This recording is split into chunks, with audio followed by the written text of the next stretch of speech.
여러분들은 인사 안 해도 돼요. 3부 이제 마지막으로 달려볼게요. 이 잘나니와 못나니 할라 했는데 요 지금 지워지고 없는데 요거로 바로 들어갈게요. 아까 조금 소개했으니까 그거는 이 가해자와 피해자가 있는데 이 피해자는 말 그대로 피해를 당하는 사람이에요. 당하는 입장. 근데 가해자는 이렇게 행위를 가하는 자겠죠. 형법상으로. 그러면 이 가할 때 이렇게 있어요. 말짓이 있고 몸짓이 있어요. 이렇게. 몸짓은 그대로 폭력이고 폭행인 거예요. 이렇게 몸짓은. 가해자니까. 이게 형법의 원리로 공격을 가하는 자거든. 대상에 상대적인 거니까 상대가 있고 대상한테 공격을 가하니까 폭력과 폭행을 몸짓으로 행사하는 자예요. 말짓은 뭐예요? 폭언과 이렇게 상처와 억압을 수단 삼기 위해서 말로서 폭언과 말로 상처를 주는 말 이렇게 말 이거는 말이에요. 마음의 알갱이에요. 그래서 말짓은 말로 하는 말마다 억압하고 상처 줍니다. 가해자들은 일종의 지배자가 있고 지도자가 있으면 지배자의 입장이에요. 혼신을 다해서 욕구 자체를 찍어 누르는데 수단으로 삼아요. 이거를 지배자들이 살아가는 욕구의 패턴을 3대 욕구 중에 하나는 지배의 욕구라 그래요. 이렇게. 이 욕구는 지배의 욕구가 있고 이렇게 부인들이 내 지배, 내 새끼, 그리고 우리 가족, 안정의 욕구가 있습니다. 그 다음에 내 스펙이 얼마고 교양이 얼마고 어느 학교 나왔고 내가 돈이 얼마나 있는데 감히 나를 갈구어 나를 무시해 인정의 욕구가 있습니다.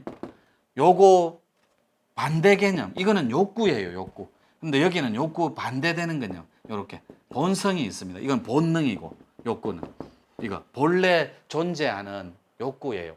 본래 존재하는 성품은 본성 자체는 하나밖에 없어요. 정신의 욕구 이렇게. 그래서 가해자들이 뿜어내는 그 결과론을 한번 보자는 거죠. 그래서 요것이 피해자들은 아이들이 많아요. 우리 아이들 이렇게. 요게 뱃속에서부터 시작됩니다. 뱃속에서 가해자는 부모가 되겠죠. 이렇게. 이념 간의 대립이 뭐냐면 이혼의 첫 번째 사유 80% 이상이 성격 차이라고 그럽니다. 성격의 대립이라 그래. 이걸 이념 간의 충돌이라 그래. 자기가 살아온 이념과 저쪽 집에서 살아온 이념이 서로 철학이 부딪히는 거예요. 가정과 가정이 부딪혀서 성격 차이라는 걸로 부모들이 드러내면서 싸움질을 하기 시작해요. 싸움을. 요때 말짓, 몸짓은 내가 경상도 표현입니다. 쉽게 표현해서 두드려 부수는 거예요. 와장창 시끄라 죽여라. 요게 태중에서부터 아이의 자아가 유린당하고 자아 자체가 조각나기 시작합니다. 왜요? 방어할 아무런 능력도 없고 저항할 아무런 자유로운 의지 자체가 없다고 태중에서 아이는. 그래서 선택에 의해서 뱃속에서 엄마 양수 속에 갇힌 채 그 소리에 익숙해지기 시작해요. 죽여라 와장창 나는 못 살겠다 하고 네 잘났다 내 잘났다 이 소리에 우리 아이들이 민감해지기 시작해. 소리 나옵니다. 첫 번째 소리. 거기다가 소리에 어떤 정도로 아이들이 가학적인 잔인함이 노출되기 시작하냐면 소리에 민감해지기 시작하는 태중에서 여성들은 알아요. 애기 집을 빌려주기 때문에 비행기가 왕 지나가면 아이가 발길질하고 불안해하기 시작해요. 움찔움찔 놀랍니다. 안에 태중의 아이가. 그 인격체가 온전한 부처 그 자체 생명. 자, 그리고 소리에 분명히 민감해집니다. 자, 그 다음에 요 아이는 분명히 엄마 배라고 그랬어요. 배. 이게 엄마 뱃속에서 애기 집이라고 그래요. 요렇게. 애기 집. 그래서 엄마가 훨씬 부처될 확률이 높아요. 10달 동안 부처를 품고 또 낳아서 진 자리 마른 자리를 가려서 아이를 훈육하고 이렇게 양육하고 온갖 걸 희생하고 봉사하면서 아이가 좋은 텃밭에서 좋은 걸음밭이 될 수 있도록 온갖 환경적인 조건을 조성해 주니까 부모들이. 그런데 아이들이 크죠. ADHD가 뭐예요? 또 그 다음에 성격장애, 성격 발달장애 이런 게 뭐예요? 어른들 치매 있죠, 치매. 이 치매는 굉장히 심각한 단어잖아요. 어른들이에요. 이거는 치매는 어른들 입장. 아이는요. 아이의 치매가 발달장애라고 하는 거예요. 이렇게. 아이들 치매가. 근데 이 발달장애는 하나도 심각하게 안 여겨요. 발달장애가 뭐예요? 성장을 멈춘 거예요.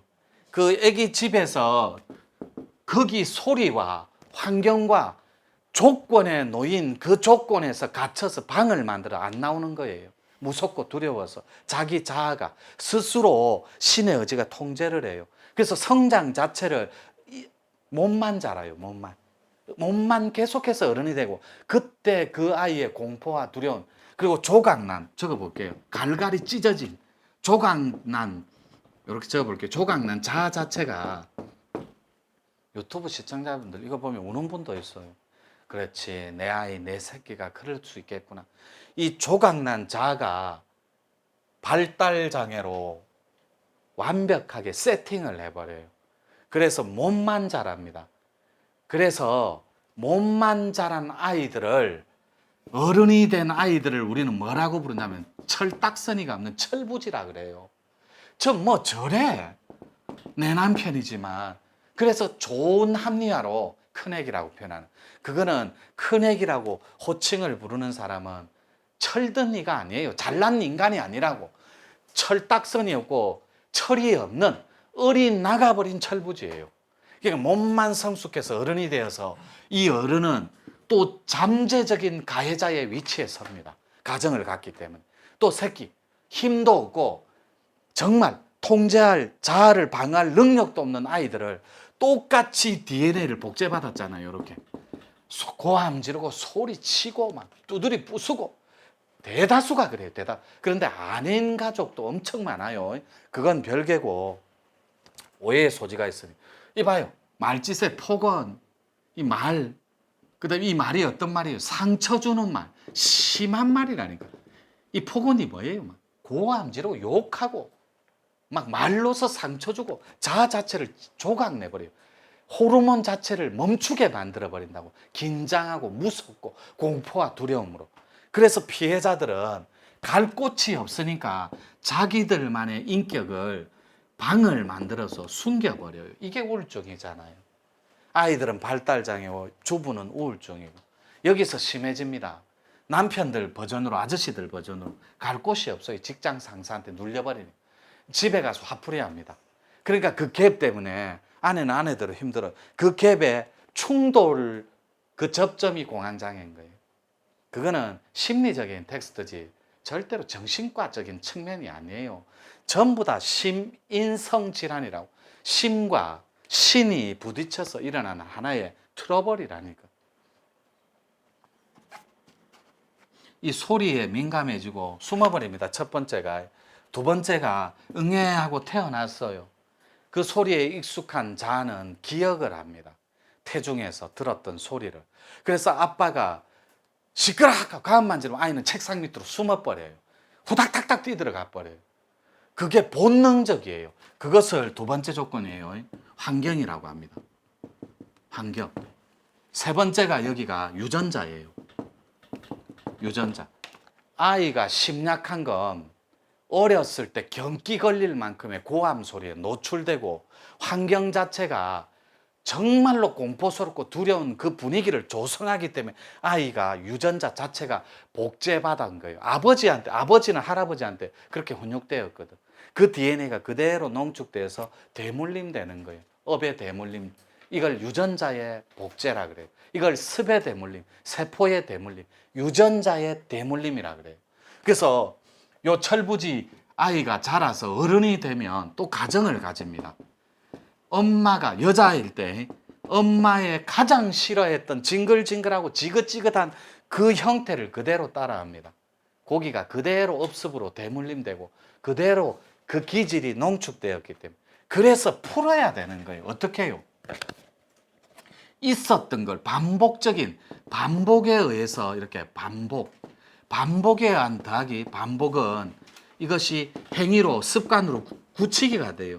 완전히 굳어져 버려. 습관화된 관념, 습관화된 정보, 습관화된 버릇 이런 뜻이거든요. 자, 그 버릇을 보세요. 버릇이 계속해서 반복적인 패턴이 있어요. 수학 공식처럼. 이런 건 반복을 통해서 역으로 들어가서 풀어주는 것밖에 없어요. 그래야 원 뿌리를 찾아내어서 그 억압의 뿌리 상처를 찾아 들어갈 수가 있어요. 근데 지금 여러분들이 하는 거 봐요. 여자도. 엄마의 입장에서는 TV 볼 거 선택에 다 봅니다. 사극 좋아하죠. 드라마, 아침 드라마죠.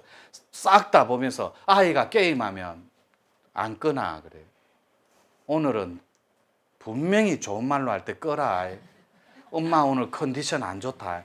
요까지는 좋아요. 아이도 이미 익숙해져 있으니까. 자, 그러면 그 엄마가, 가해자인 엄마가 지금 김치찌개를 하나 끓입니다. 여기가 도마예요. 칼질하는.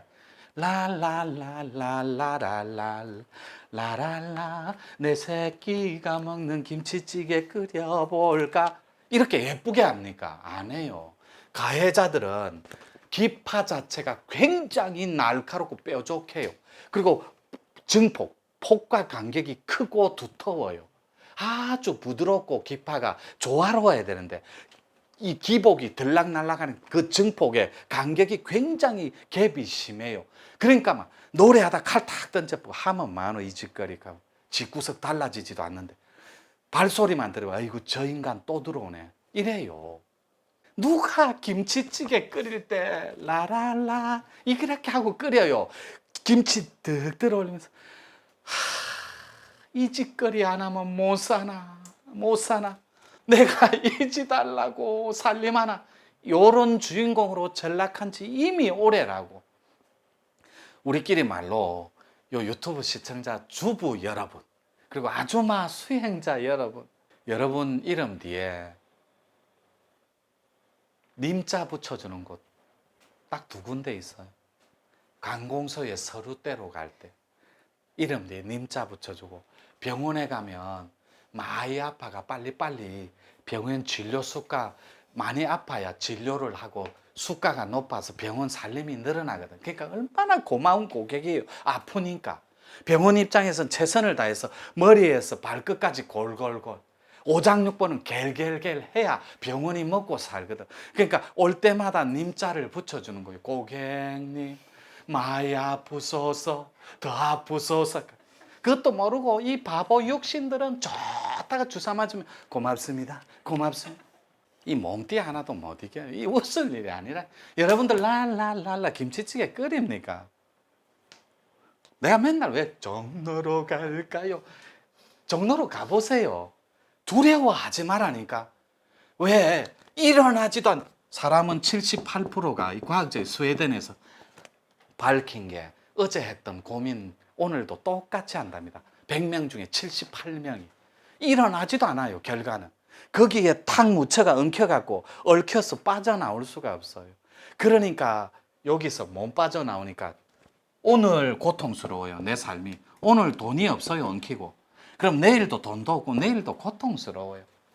달라지지 않는 패턴이니까. 그래서 요거를 부셔버립시다. 우리 이 조각난 자를 인정하고 들어가자. 나는 참 못났다. 나는 용기도 없다. 그리고 나는 실수투성이다. 그렇지만 봐요. 못났지만 아까 말했죠. 못난이는 무슨 짓 하고 산다 그랬어요.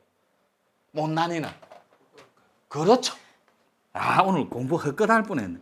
못난이는 그래도 꼴에 값을 하고 산다니. 그러니까 내 꼴을 저울 위에 올려봐요. 요 저울 위에 딱 올려봐요. 이 전자 저울 위에 꼴을.